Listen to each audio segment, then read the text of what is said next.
É claro que a gente convidou o governador Dória para falar, explicar o termo facínora, convidou o Baleia, mas acho que o único que atendeu foi o Rodrigo Maia. O Dória deu no pé, pelo que eu estou vendo ali. O Rodrigo Maia está ali, ó. Acho que é por isso que o Rodrigo Maia, durante tanto tempo, é presidente da Câmara. Ele não foge de entrevista nenhuma. O Dória foi convidado para falar aqui ou não? Só para saber. Alguém me responda aí se o Dória foi convidado para falar aqui. Então pergunta para o Marcelo se o Dória foi convidado para falar. Porque o único que está aí é o Rodrigo Maia, que o Dória chama o presidente de Facínora, ele não está aí. Então eu estou convidando... se não foi, convida. Não precisa... Deixa eu ouvir o Maia, então. Se não foi, está convidado o governador João Dória para explicar porque que ele chamou o presidente de Facínora e convocou esse panelaço aí e tal.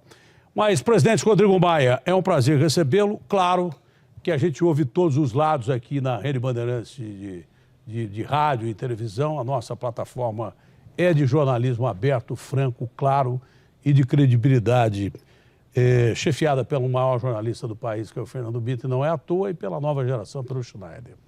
Presidente Rodrigo Maia, o objetivo dessa reunião, qual foi? Eu não ouvi o seu discurso, eu só vi uma palavra do Dória. Foi por isso que eu liguei imediatamente para o presidente da República. Não estava marcado, não estava nada. Quando eu vi a palavra facínora, eu falei, se o governador de São Paulo está chamando o presidente da República de facínora, é porque a coisa é mais grave do que a gente imagina. Então, o presidente Rodrigo Maia, de uma forma bem transparente, como é que foi essa reunião? Qual o objetivo dessa reunião aqui no Palácio dos Bandeirantes, em São Paulo? Enfim, o senhor ouviu boa parte aí da entrevista do Bolsonaro, porque eu vi que o senhor estava aqui no Preview. E o governador João Dória, se quiser falar, está convidado a falar a qualquer momento. Pois não, presidente Rodrigo Maia, é um prazer falar com o senhor.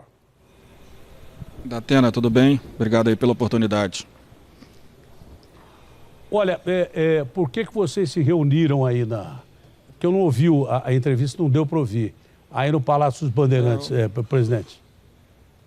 Não, o governador Dória deu duas entrevistas. Uma sobre a questão da vacina, acredito eu, e outra com o deputado Baleia. Eu cheguei um pouco atrasado na coletiva, que eu tive uma reunião virtual, que nós viemos aqui conversar, falar sobre a Câmara dos Deputados, sobre a sucessão, que é muito importante, aliás, um trabalho que o presidente da República tem feito para o seu candidato, oferecendo recursos do orçamento que ele mesmo diz aí que não existem, né? Que o orçamento, por causa do teto de gasto, não vai ter recursos para investimento no próximo ano, né? Eu acho, Datena, que todo esse debate sobre Manaus, sobre o Covid, do meu ponto de vista, tem um erro original, que foi a negação por muitos do impacto e das consequências do Covid-19 no nosso país. Eu lembro que no início, as previsões do governo federal é que nós teríamos apenas 1.000 mortes, que nem o H1N1. Então, esse erro original de negar o impacto do Covid, vendo o que já estava acontecendo na Europa, né, e não ter uma preparação antecipada, nos levou, claro, a consequências que não foram positivas, né? Apesar do esforço de todos, inclusive, claro, do governo federal. Eu estava ouvindo aqui, aproveitei a oportunidade, ouvi a coletiva do presidente da República, e é interessante como se tenta falar que o Supremo tirou a responsabilidade do presidente em relação ao seu papel constitucional, legal, que é o do coordenador do Sistema Único de Saúde. O Supremo, em nenhum momento, tirou essa atribuição do governo federal, né, de forma nenhuma. Então, eu acho que a gente tem até um vídeo aí circulando agora com as pessoas ligadas ao governo, não estou dizendo que é do presidente, mas de deputadas ligadas ao governo, fazendo um vídeo, tirando a máscara, quer dizer, no momento onde chega uma segunda onda, e uma segunda onda muito mais pesada. O vírus tem levado mais pessoas às UTIs e gerado mais mortes. Veja a desorganização do Sistema Único de Saúde, que é coordenado pelo governo federal junto com governadores e prefeitos, no caso de Manaus, né? E uma coisa que a gente precisa entender, você perguntou para o presidente sobre o auxílio emergencial, né, que ele disse de forma correta que ele foi financiado com dívida pública. Mas nós sabíamos que com o fim do auxílio e com a manutenção do crescimento do Covid-19, alguma solução para pelo menos o grupo mais vulnerável a gente deveria ter construído. Nós tentamos, viu, Datena, com a votação daquela emenda, construir aquela PEC emergencial,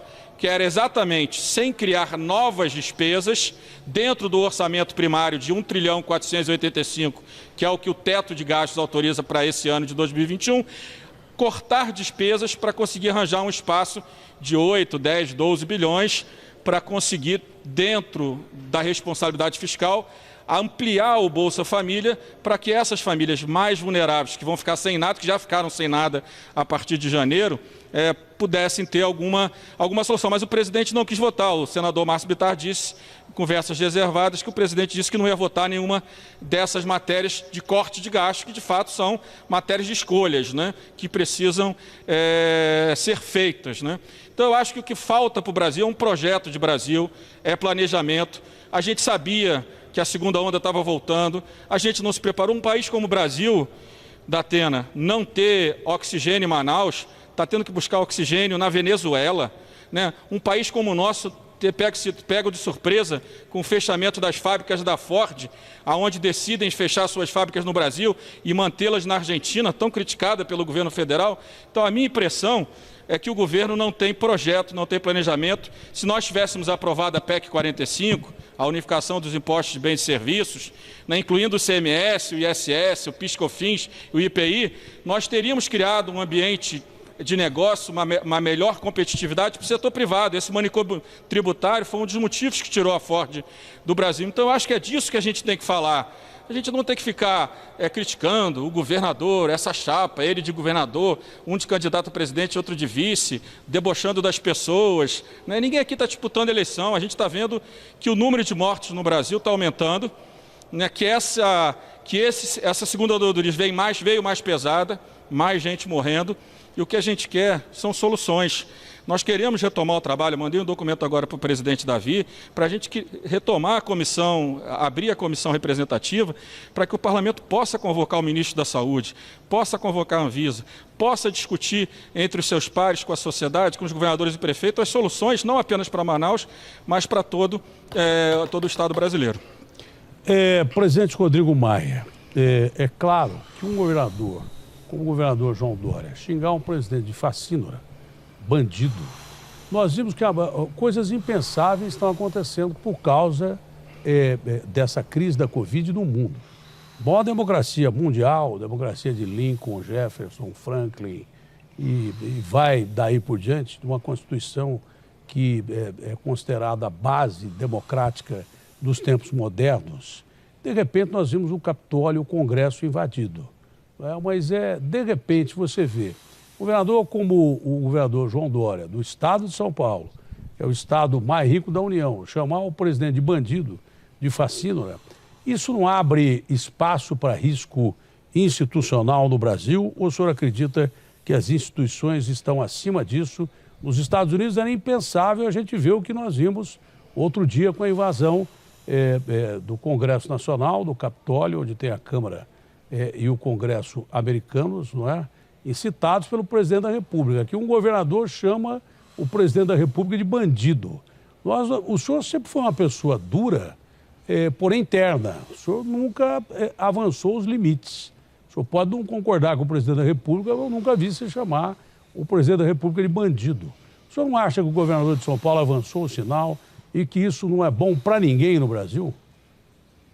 Olha, Datena, eu não vi a coletiva do governador Dória, eu não gosto de me manifestar sem o conhecimento de toda a coletiva, né? Eu entendo a indignação do governador Dória, vendo o que acontece em Manaus, a desorganização, que é responsabilidade também do governo federal, e nenhuma questão política, mas porque quem coordena o SUS é o governo federal. Não, eu não vi, eu vi só uma parte onde ele diz que tem 60 crianças em UTI que precisam ser transferidas, senão vão perder as vidas por falta de oxigênio. Então talvez essa indignação tenha levado o governador, que sempre também é uma pessoa que não usa de palavras fora do tom, talvez tenha sido isso. Eu mesmo, Datena, não sei se você lembra, no meio da pandemia, que o presidente entrou numa TV ao vivo, uma TV fechada ao vivo, e me agrediu verbalmente de forma inacreditável, que eu tive que parar, respirar, refletir, falar o que faz um presidente da República agredir o presidente da Câmara da forma, ou qualquer cidadão brasileiro, da forma como o presidente fez comigo. Então, essas questões, elas acontecem, né? Podem acontecer, mas o mais importante é que eu falei, falta projeto de Brasil, falta planejamento para a crise. Quando ele fala, são só 2 milhões de vacinas que virão da Índia, são 200 milhões de brasileiros, mas o grupo de risco não são 200 milhões de brasileiros. Por exemplo, na cidade do Rio de Janeiro, o grupo de risco são 1,5 milhão de cariocas. Então, o que eu estou dizendo é que a gente não pode tratar uma vida com esse desprezo, tipo, 2 milhões não resolve nada. Resolve, 2 milhões lá, mais 10 milhões aqui, mais a produção do Butantan, da Fiocruz, vai resolvendo e vai salvando vidas. Eu acho que esse tem que ser o nosso objetivo em conjunto, né? Eu acho que a gente tem que deixar as brigas políticas para outro momento, né? Eu acho que a gente deve deixar claro, sem nenhum tipo de agressão, é responsabilidade sim do governo federal, a coordenação do Sistema Único de Saúde. É responsabilidade do governo federal organizar a questão da vacinação, que foi negada durante muito tempo por parte do entorno do presidente e até agora é negada. Nós sabemos que nós só temos um caminho, que é a vacinação, do meu ponto de vista, e nós temos que trabalhar em conjunto para que a Anvisa decida rápido. Não temos vacina nenhuma para que a gente já possa começar a vacinar a população brasileira. E não vai depender só da Anvisa, não temos vacina nenhuma, só tem a Coronavac, que é muito pouco para o Brasil. E eu acho que o senhor está certo, esse negócio de brigar politicamente agora não interessa, o que interessa é o povo brasileiro, é vacina. A gente só tem a Coronavac aqui no Brasil, a de Oxford nem chegou, e eu não sei o que nós vamos fazer, porque a tendência é piorar, porque o vírus que possivelmente é responsável pelo número de casos de Manaus, que é a variante brasileira, já está no Brasil inteiro, você não tem a dúvida disso. O senhor tem mais alguma coisa a completar, presidente?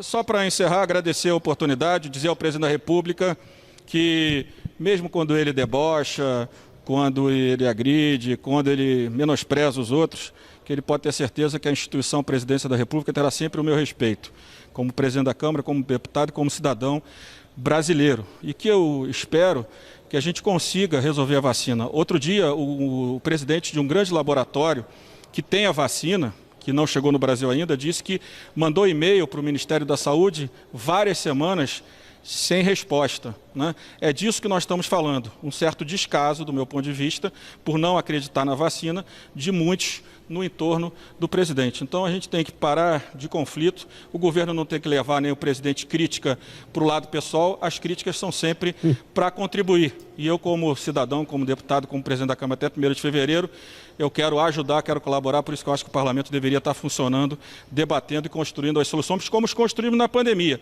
As melhores soluções construídas para o enfrentamento da pandemia foram construídas pela Câmara dos Deputados e pelo Senado Federal.